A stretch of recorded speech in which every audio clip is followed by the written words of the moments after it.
Hello, and welcome to Factorio.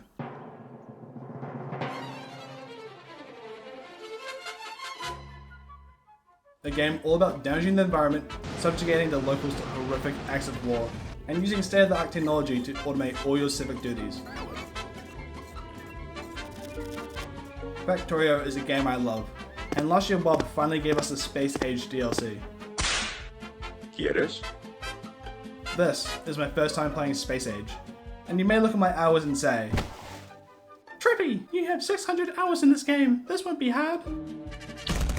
And I say to you, dear viewer, I'm offended by your benefit of a doubt. While I am a neurodivergent creature, instead of getting the good at math and science autism, I got the easily addicted and socially inept kind.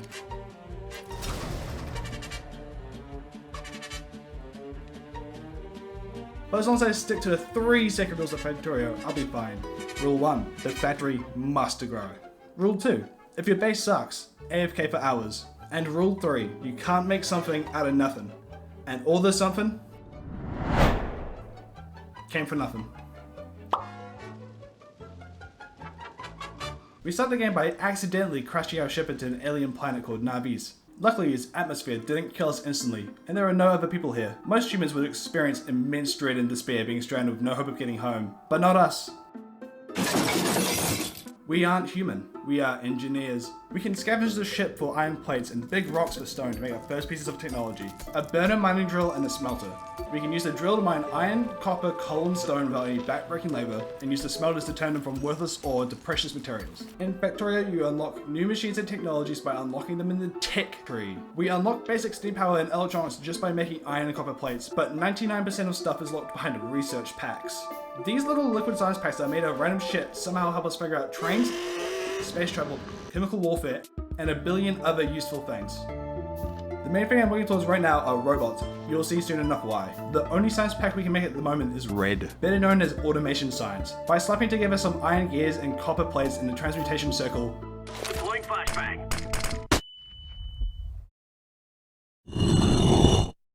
we get our first couple science packs. The first couple of things we want are assembly machines, so we don't have to craft by hand, belts, so we don't have to move items ourselves anymore, and gun turrets. Because while this planet might not have any other sentient life on it, there are these gross creatures called biters. But with the way they live off the land and how anti-industrialization they are, I've decided to call them hippies. There's a chance that these were friendly creatures, but I will never know. After clearing the immediate area and setting up the simple design for automated red science, I can use my newfound technologies and neglected stone supply to build our very first furnace stacks.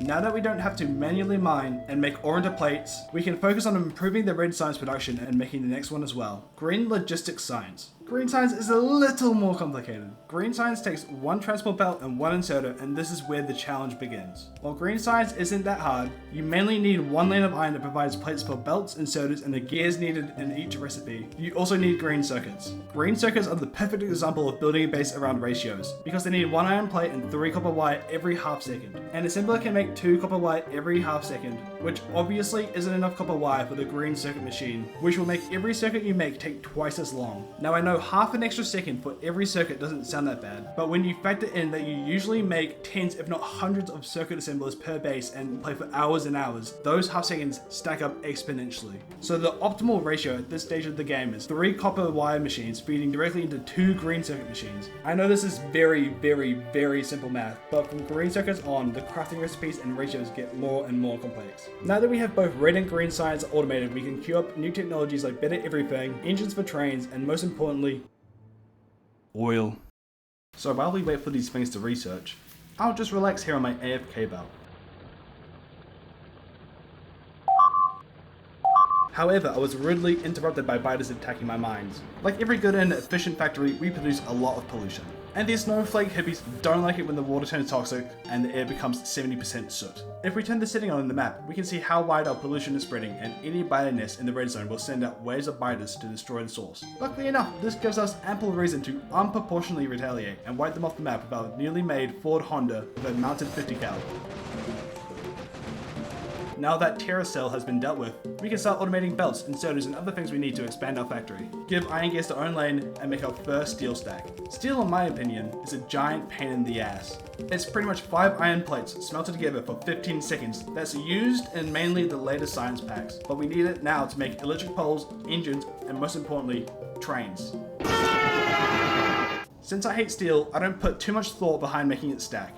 It has a 1-to-1 ratio of iron smelters to steel smelters, but soon enough my lack of foresight will come back to bite me. With steel added to the main bus, this factory is really starting to come together. The main bus, by the way, is where you have belts of common crafting materials flowing in the same direction. So it's easy to expand and redirect resources to assemblers in a nice coherent way. Main bus bases always look neat, elegant, and cohesive, but since I'm rushing to blue science, my main belt looks like it has severe genetic defects. Not only does it look fucked up, it also feels fucked up since it's severely spaghettified and inefficient, but that's why we have Rule 2.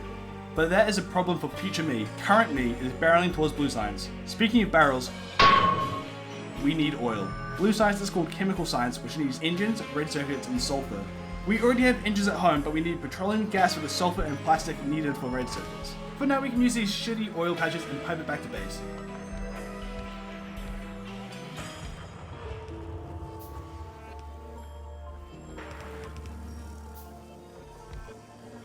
Using an oil refinery, we can start making the gas we need. But I'm setting up these additional pipes for when we unlock advanced oil processing.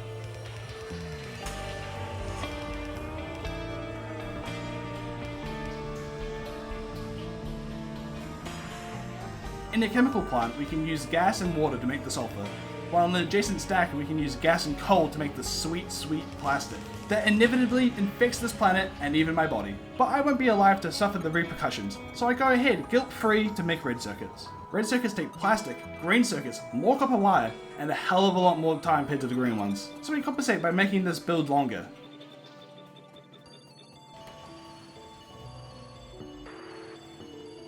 And here is why the third rule of Factorio is so important. Right now we only have one line of copper and iron plates, and with so many machines that need iron, copper, or at worst both, these furnace stacks struggle to keep up. I made a band-aid fix before by switching out the stone furnaces to steel ones and doubling the belt speeds, but once again, a saturation issue is occurring. But since the red belts can only move 30 items a second, and every time I add a splitter to the main belt, I'm essentially halving its output. If every machine in my factory is processing items, then barely any copper or iron actually makes it down to red circuits. But robots are literally right there. I just have to make enough science packs to research them, so I can either A, restructure my base to have more material input so every machine doesn't have to fight for resources, or B, AFK an hour on the penis belt.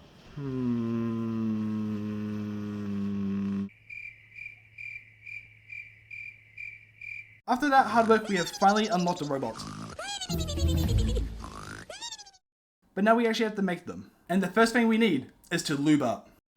Robots were locked pretty deep in the science tree.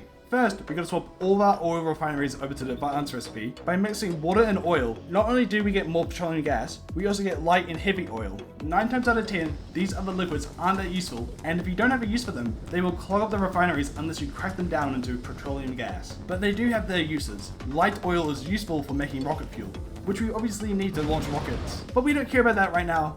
We need heavy oil. Heavy oil can be turned directly into lube. Since we need heavy and light oil, but not as much as gas, we gotta set up these cracking pliers to break them down so they don't stop the whole process. But by using this pump and a red wire, we can turn it on and off only when the storage tanks are at a certain number, so we don't turn all of it into petroleum. But once the advanced oil kicked off, I noticed a small problem. The power grid is struggling to keep up with demand, which I can assure you is a big issue. When you don't have adequate power, that means every machine is not working at full capacity, which means our productivity drops. And if these specific miners on a coal patch start to slow down, it creates a power death spiral. Not enough power means the miners can't mine enough coal to feed the boilers, which leads to less power for the miners again, which quickly spirals into completely running out of coal.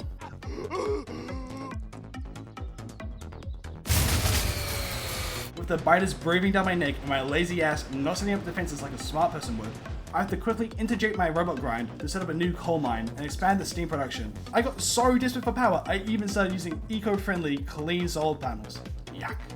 Now that I've placed a band-aid on a broken arm, I speedrun the last few remaining items. First I made batteries out of sulfuric acid, iron, and copper plates. Added it to the bus, then made electric engines out of lube, regular engines, and my pathetic green circuit belt.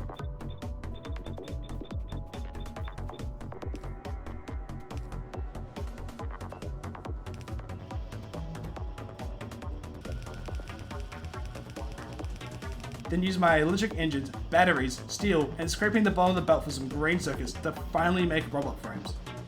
Now I know my base design completely sucks with the lack of input bottlenecking every process. I was stressing this whole time about biters while being too lazy to build walls and spent most of my time up to this point AFK waiting for my shithole of a base to produce what I needed, but trust me, it was all worth it. Robots in Factorio are literally the best item in the game and come in 2 types. If you smash together a green circuit and a robot frame, you get construction robots. These little guys are my beloved. You can place down ghost versions of items which construction bots will automatically make for you. You can copy and paste entire builds. You can even steal the hard work of smarter autistic people online by importing their blueprint codes.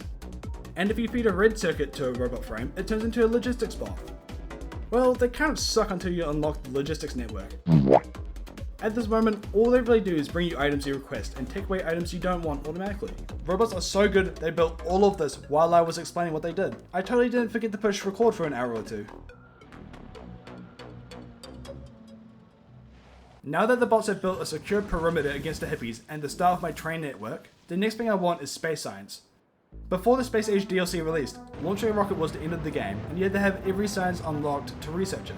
But since in the Space Age DLC there's so much more to do, WUB reworked this research path to actually have space science locked behind blue science, which is relatively early in the game. It's both a blessing and a curse, because they also shifted other convenient things like cliff explosives and artillery to a completely different planet called Vulcanus. Vulcanus is our next goal. First things first, we need to unlock white space science, which is made in space. To get to space, we need to use a rocket silo to launch yourself and items into the atmosphere, and to do that, we are going to need blue circuits, low density structures, and rocket fuel. We already made the rocket fuel a while ago, so we just need the other 2.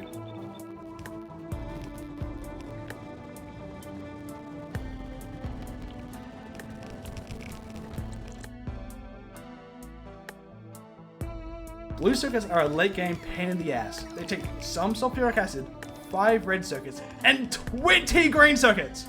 This pitiful line of green circuits can barely supply everything else as is, but with the power of bots I can easily copy design and make a new one over here specifically for blue circuits.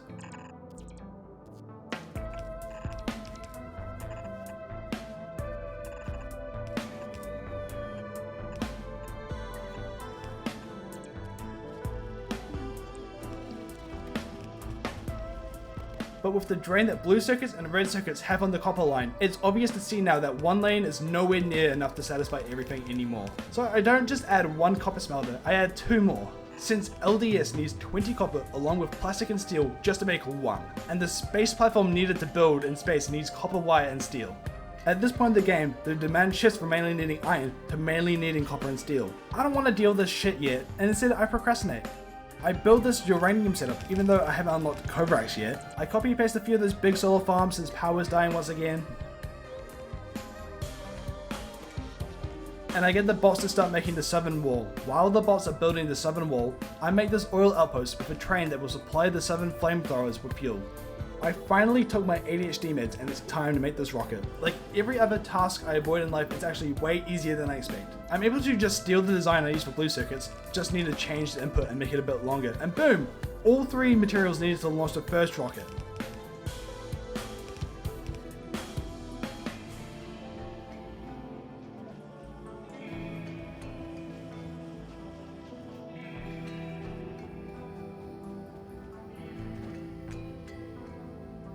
I launched the space platform and something dawns on me. This is the first new thing I actually haven't done before.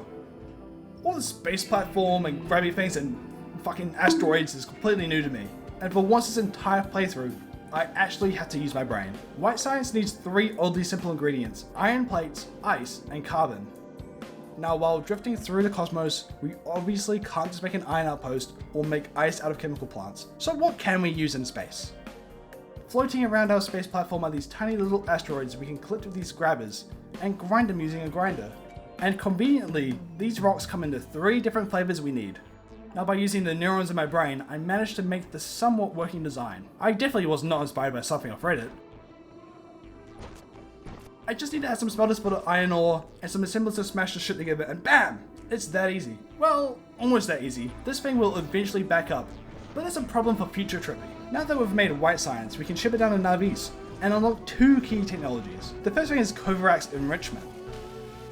I set up this uranium mine a while ago, and forgot to record that, when even the solar arrays couldn't keep up with the power demand in hopes that I could replace it with nuclear power. But to make the fuel cells to run the power plants, it needs 19 uranium-238, this dark green rock, and 1 uranium-235, which doesn't sound that bad, but when you look at the uranium ore processing recipe, when you turn uranium ore into uranium rock, you have a 99.7% chance of making 238. But just like real life, we can transform this useless fucking rock into our dream girl using a long and arduous process. That long process is Kovrak's. To keep it simple, we shove in 40 green rocks with 10 dull rocks, shake it up like a beehive, and out pops 41 green rocks and only 2 dull ones. Since I have been processing uranium in the background, I have enough to start off some Kovrak's. But since each recipe takes a minute to complete, this is going to be one of those things that burns in the background. The other thing we unlocked is that logistics network I talked about before. Upgrading the logistics bots from just mere dogs fetching me items across the base, we can now use them as a form of belt. With the logistics network, we get 3 new chests. The purple and green ones are pretty irrelevant, but blue makes up for the disappointments in spades. This is the requested chest, where you can say, hey chest, I want you to have these items. And if those items are in the logistics network, then the logistics bots will deliver the items to it. For example, I used it to get rid of this rocket fuel line for the trains and replaced it with just 1 box. And then automated the nuclear power process.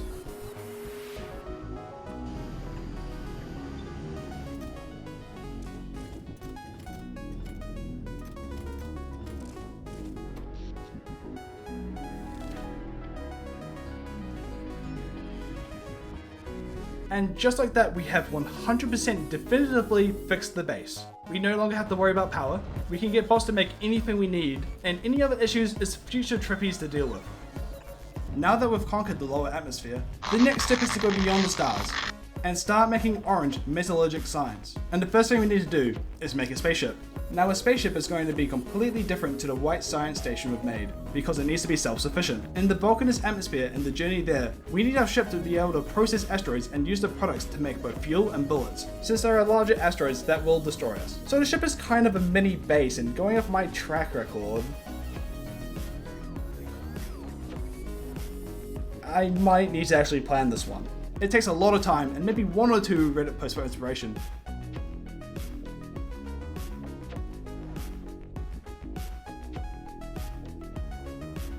But after a few hours, I make this glorious brick.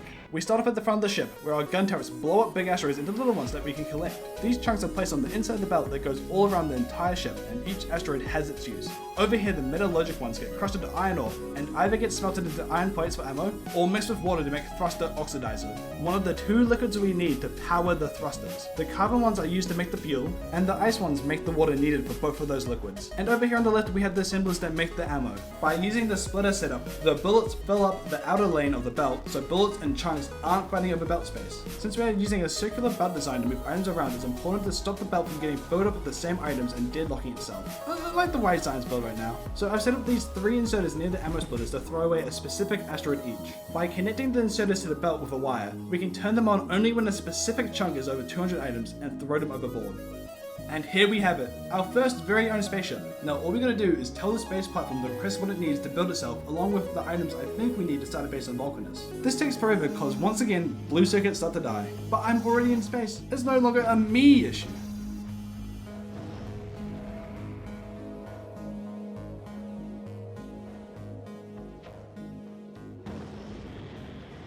Once the last few shipments arrive, we can go on our maiden voyage.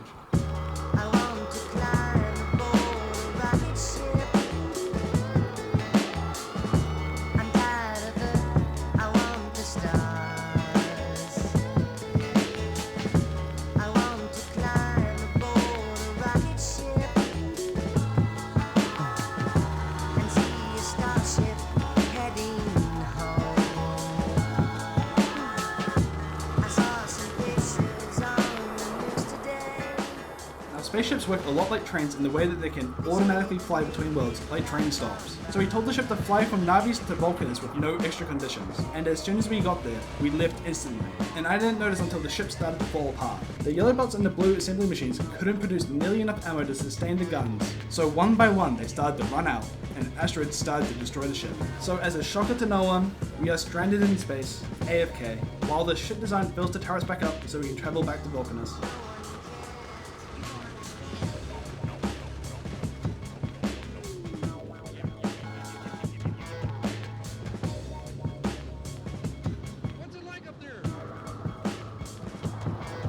But you know what, chat? I actually made it here my first try, first design. Yeah, it has problems, but it's nothing a few speed modules won't fix.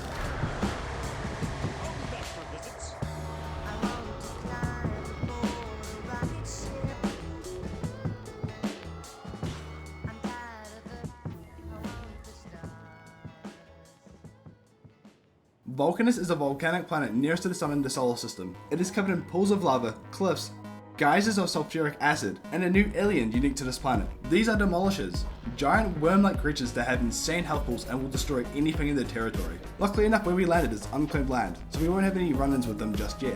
Looking through the tech tree, metallurgic science is locked behind unlocking the foundry, which is locked behind crafting this planet's unique resources. So we start off mining rocks for tungsten, setting up a mine on this calcite patch, and sending the ship back to pick up pump jacks because I didn't bring any for the sulfuric acid pools. Before I send it off, I make sure to drop in the resources I already brought on the first trip. Since Vulcanus is closer to the sun, solar panels generate like 300% more energy compared to Navis. So that's going to be our main power for now. I need power to start processing this tungsten. While tungsten is a new metal, think of calcite as more of a catalyst. It's pretty useless by itself, but its real use is helping out in other processes like ore smelting, basic coal liquefaction, and making bombs.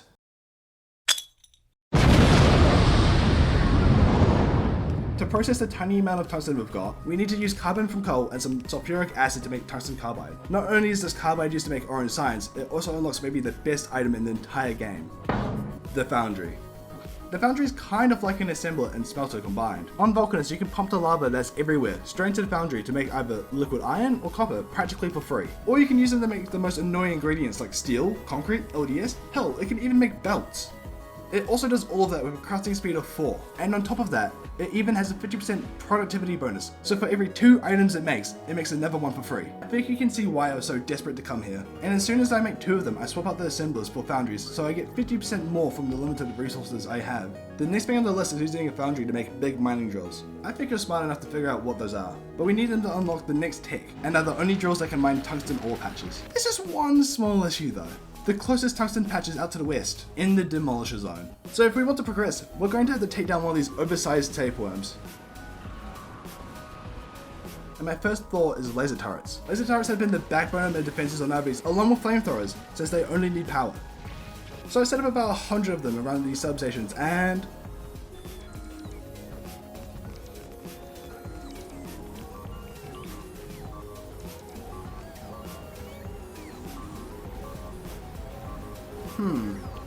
I didn't actually read the defense stats on the demolisher. I pondered on how it's going to deal with this literal brick wall. And I remembered a quote from a great engineer: use the gun. And if that don't work, use more gun. Wow, that was surprisingly easy. Maybe violence has always been the answer. Now, dear viewer, do you remember all the times I said it's going to come back and bite me in the ass, or it's going to be a problem for future Trippy? Well, that appears to be me. Now, the issue I'm having is that I need both specific materials from Navis to make these new drills, and I also got to get a technology locked behind purple science, which I skipped over in my rush for space. And like a neglectful parent, I stopped looking at my base for 10 seconds and it's managed to kill itself. The purple science is a lazy fix. I just made the boss do it incredibly slowly. I just need to unlock elevated rails. 2 hours later.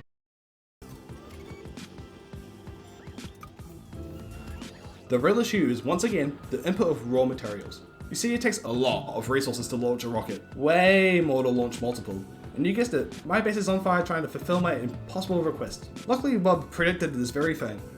The whole reason they moved the bots from yellow science to blue science was so that you could use them to fix issues in your base while you're on a different planet. So I spent the next couple hours building new outposts, redesigned the smelter stacks to use the better electric ones I unlocked hours ago, and redesign the main belt so I can satisfy everything I need in my base. Okay, of course that last bit was a lie, but I have bigger things to deal with here on Vulcanus. All I can do for your shitty base is upgrade your belts. Now send me the 10,000 concrete I demand. We need the concrete to make more foundries, but also to make elevated rails. I forgot to record the first time I set them up, so I wanted to use this as a fresh start since trains are my favourite part of the game. Trains are used to move lots of items around great distance, mostly moving ore from a distant outpost to the main base or smelters. They obviously go along the train tracks you lay down and can move solids and liquids. I love trains because you can easily automate them to go between stop to stop. For example, here on Vulcanus I just set up this tungsten mine, but it's ages away from the base, so the logistics spots would take forever. And you can't use underground belts to go under pools of lava. Now rails also can't go over the lava, so that's why we needed pebble science to unlock elevated rails.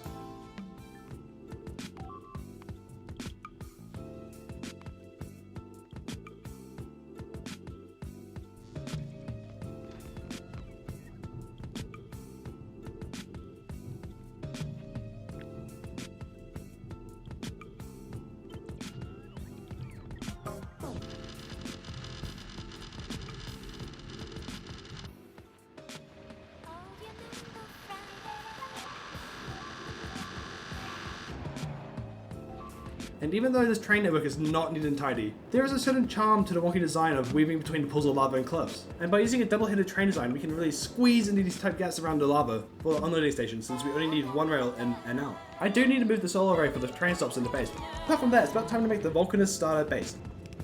But before that, let's quickly improve navies and the spaceships. Do I finally use the bots to improve the base? Of course not.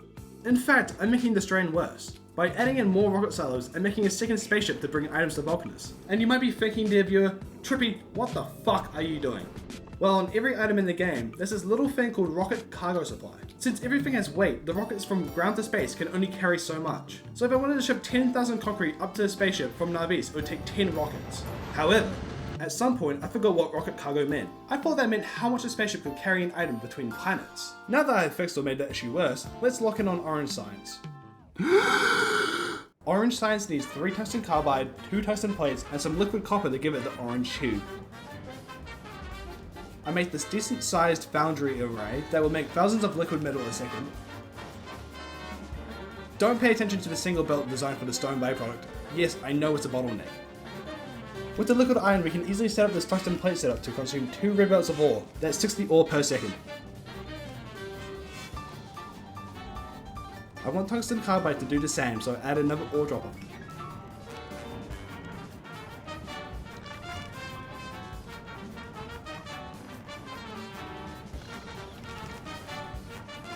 And made this design for it. Now carbide doesn't need liquid metal, it needs sulfuric acid, but these guys up north spew acid for free pretty much. The other item needed is carbon. Now before when I was making tungsten carbide, I was using robots to move the coal around, but since I need 2 red belts of carbon now, I should make an actual factory for it.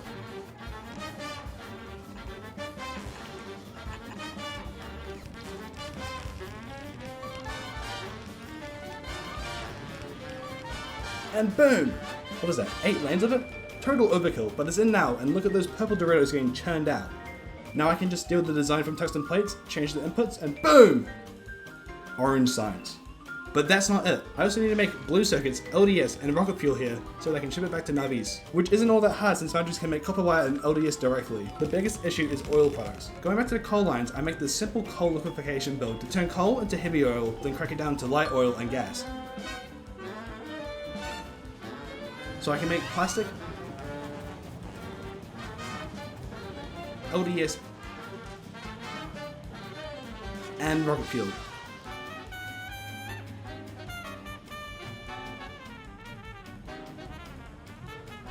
And bish bash bop, we have rockets on Vulcanus. Here goes the first 2,000 science packs.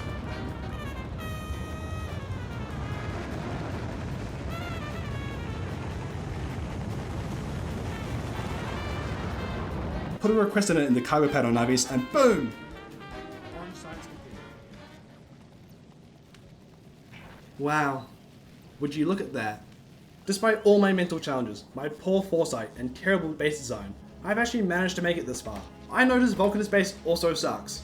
The coal liquefaction is way too small, the stone byproduct loves to stop the liquid metal machines from working, and just look at this abomination they use to make belts and stuff. But that's okay. I can just ship in stuff from Navis like plastic for the circuits. And since the Navis base needs circuits to launch rockets to bring me plastic on Vulcanus, I can ship back circuits to Navis.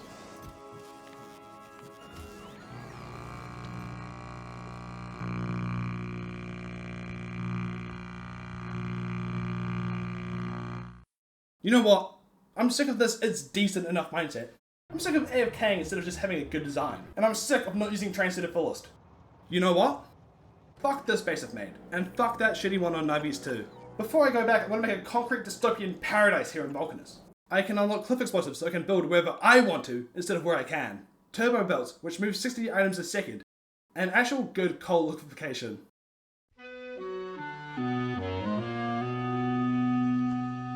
Some people say a man is made out of mud. A poor man's made out of muscle and blood. Muscle and blood and skin and bones. A mind that's weak and a back that's strong. You load 16 tons. What do you get? Another day older and deeper in debt. St. Peter, don't you call me 'cause I can't go. I owe my soul to the company store. I was born one morning when the sun didn't shine. I picked up my shovel and I walked to the mine. I loaded 16 tons of number 9 coal, and the straw boss said, well, to bless my soul, you load 16 tons. What do you get? Another day older and deeper in debt. St. Peter, don't you call me 'cause I can't go. I owe my soul to the company store. I was born one morning, it was drizzling rain. Fighting and trouble are my middle name. I was raised in the canebrake by an old mama lion. Can't no high-toned woman make me walk the line. You load 16 tons, what do you get? Another day older and deeper in debt. St. Peter, don't you call me 'cause I can't go. I owe my soul to the company store.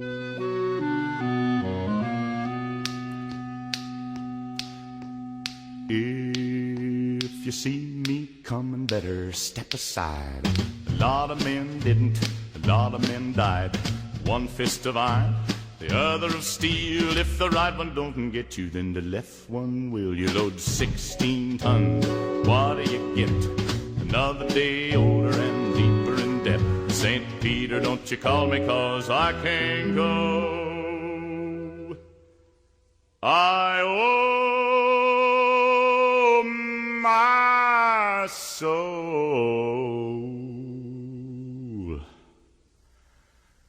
to the company store.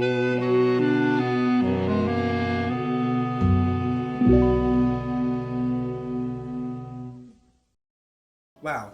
You know what, chat? Striving to do well and actually trying to do your best feels pretty good. And now that I'm back here on Navis, I feel nothing but disgust for what I am looking at. But the past is the past, and you shouldn't get mad at your past self for doing the best with what was available to them at the time. And since I've just come back from Vulcanus, I have a lot of new toys to turn this factory from a garage project into an Amazon warehouse, including all the OSHA violations. First things first is to properly secure viable resource outposts and an efficient way to process them, because despite going to a whole other planet, I'm still using coal furnaces to make my plates here. Typically you go from steel furnaces to electric ones, but I didn't spend all this time making foundries and falling in love with them just to ditch them as soon as I got back here. While in Vulcanus the foundries can use lava to make liquid metals, there's another recipe which uses ore and calcite to make liquid metal as well. With this recipe you can make 500 liquid iron or copper using 50 ore and 1 calcite. Using that liquid metal to make plates is 1-to-1 with using electric furnaces, but foundries have that innate 50% productivity, so foundries are the way to go.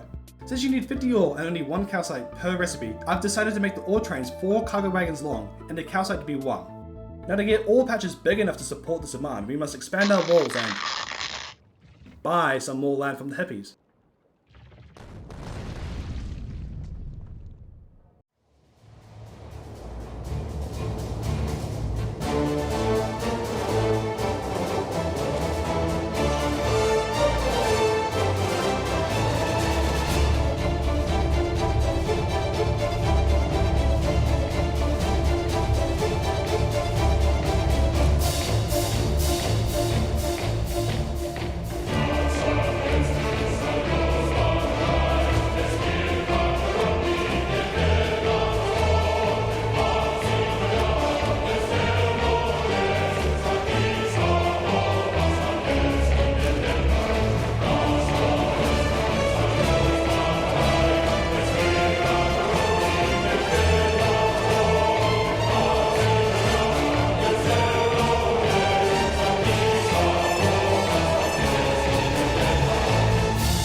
It takes a few hours, but by using this train and circuit network, we can have our walls automatically built. I'm not smart enough to explain it properly, but pretty much when the system needs something to build the wall, then it will enable the train station and will only grab the items it needs. Once the new perimeter is set up, we can tear down all the old walls and redesign everything.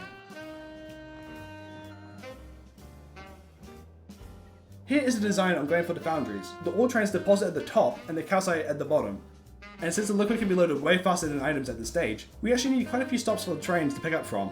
And now that I'm happy with this design, I can get the bots to build it 4 times over for me. 2 for iron and 2 for copper. The goal for this new base is to make 250 science per minute. And if you've played Factorio before, you know that it takes a lot of items, especially for blue, purple and yellow science packs. The main items being the tens of thousands of circuits. So I've decided to, instead of making the same circuit design 20 times over for each item that needs it, I'm going to create a separate area designed to make train loads of circuits. Using a train of liquid iron, copper, and foundries, we can satisfy 2 green belts of wire and a lane of plates.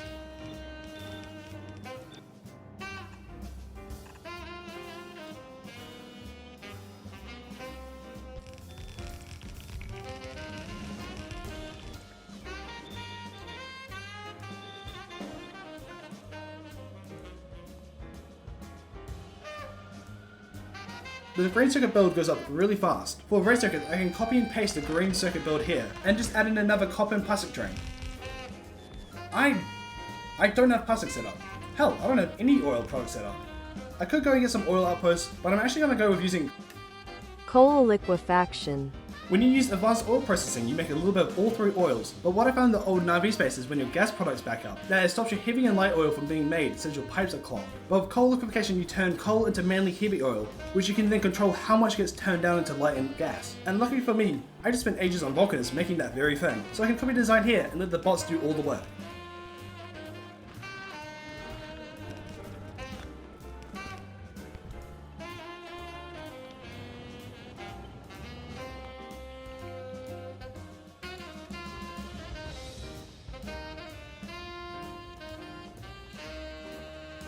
With the giant foundries and oil stamps, this place is starting to look a lot like a real base, which makes me very happy.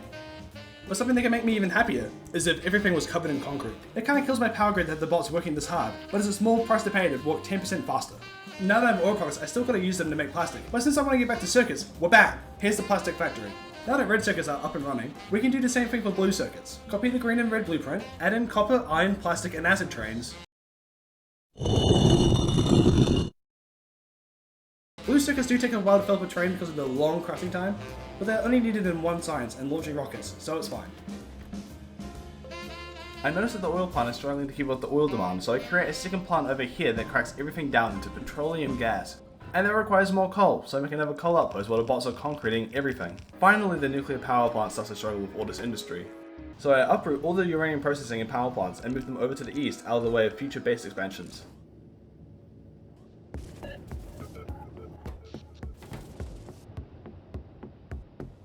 With the metal processing complete, the basic items for science automated, the power station is moved, and dozens of resource outposts built, the time has finally come to tear down the old base. I would say that this was a hard choice and that it made me a little sad, but that would be a lie. From the get-go, this base was fucking slop. It was inefficient, prone to breaking, and didn't even make purple or yellow signs. I know all those issues were technically my fault, but from the ashes of this old base, an even better one will emerge. Here we are, a blank slate perfect for my autism to splurge all over. So I don't repeat the sins of the past, I'm using this website that tells me how many assemblers I will need to make 250 signs per minute, which some people will think is a little cheaty. But remember, my spaceships are transporting 50 green belts per trip because I misinterpreted a piece of text. I am stupid. I've already explained how most of the sciences are made before, so let's just skim through it. Red science, green science, blue science. Forgot to make black science.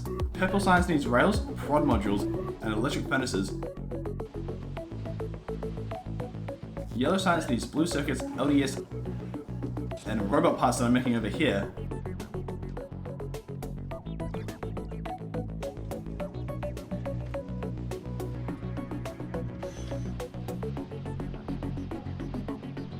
White and orange signs are deposited into the cargo bay. To process 250 signs per minute, I need about 65 labs.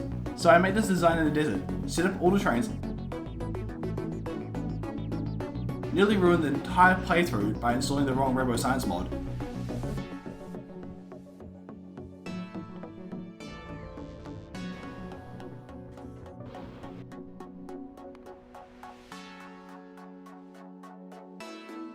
And holy shit, it's working. See this productivity? Take the needs like 3,000 signs, it takes a minute per tick. Boom, done in 5 minutes. In my 600 hours of Factorio, this is the first time I think I've made a quote-unquote good base. And god, I just love looking at this thing. The beauty of this game is when you zone out and you see all the trains rushing around to every corner of the base, moving items around like blood moving through veins in the body. But this isn't the end. We still have 3 more planets to explore. The next destination is Glibber, where we unlock agricultural green science. The main goal of Glibber are biolabs that, like Foundries, have an innate productivity bonus. If we swapped out all these labs for biolabs, it would effectively double our science output to 500 per minute. But to get to Glibber, we need to set the rocket silos back up, which, say it with me now, needs LDS, rocket fuel, and another blue circuit factory. And for the first time I'm using beacons. You can put modules into beacons and they will transmit the effect to everything around them. I'm putting speed modules into beacons to counteract the productivity ones in the silos, since they slow down the process for said productivity. I'm also using the circular bell design because it looks nice, and if the bells are always moving, then the silos at the end won't need to wait up for the ones in the start to stop taking items.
I don't know much about Glibber, but when I land I notice it's a swampy planet covered in mud and alien plants. And what the fuck are those? I guess they're the unique aliens of this planet. Ah well, since this is the starting area, they can't be that bad.